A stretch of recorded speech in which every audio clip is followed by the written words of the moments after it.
নিষিদ্ধ করাটা কোনো সংকটের কোনো সমাধান নয়। সেটা এর আগে যখন বিভিন্ন সময় নিষিদ্ধ করার যেসব তৎপরতা হয়েছে, এগুলো উল্টো বুমেরাং হয়, এগুলো উল্টো মানুষের মধ্যে সহানুভূতি তৈরি হয়। তারা যদি নির্দিষ্ট কোনো দিকে অন্যায় করে থাকে, সেটা অনেক সময় ঢাকা পড়ে যায় নিষিদ্ধ করতে বাতাবরণের ক্ষেত্রে।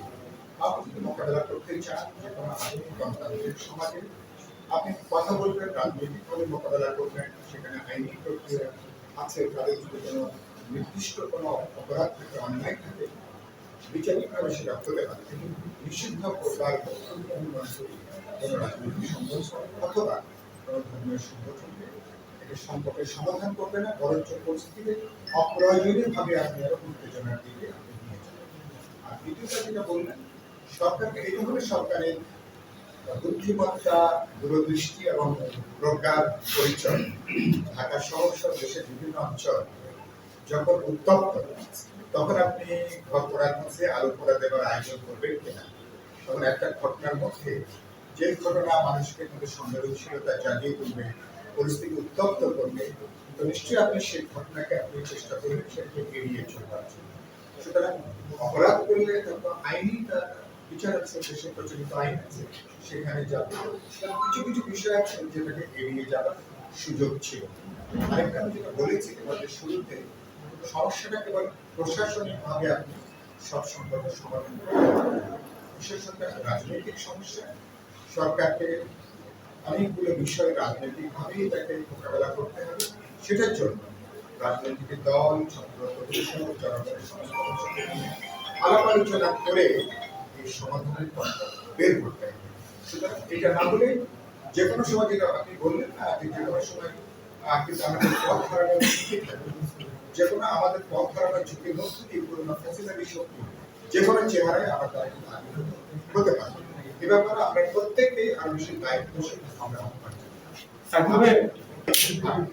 আচ্ছা, আমি একটু আপনি যেটা স্পষ্ট বলেছেন, আপনার ভারত সরকারের পক্ষে তাদের সরকারি প্রতিনিধি যখন সংবাদ সম্মেলন করে তিনি যে ভাষায় তিনি বিবৃতি তিনি দিচ্ছেন, এটাকে আমি মনে করি এক ধরনের এটা রাষ্ট্রীয় উস্কানিতে পারিটা সামিল।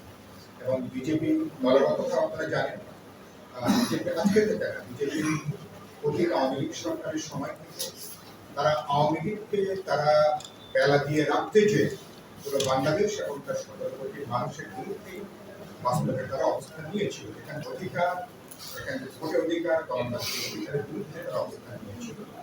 আর এই অভ্যুত্থানের পরে আওয়ামী লীগ এবং শেখ হাসিনার পরাজয়কে বিজেপি সরকার তারা তাদের পরাজয় হিসেবে তারা কিন্তু বিবেচনা করে এসেছে।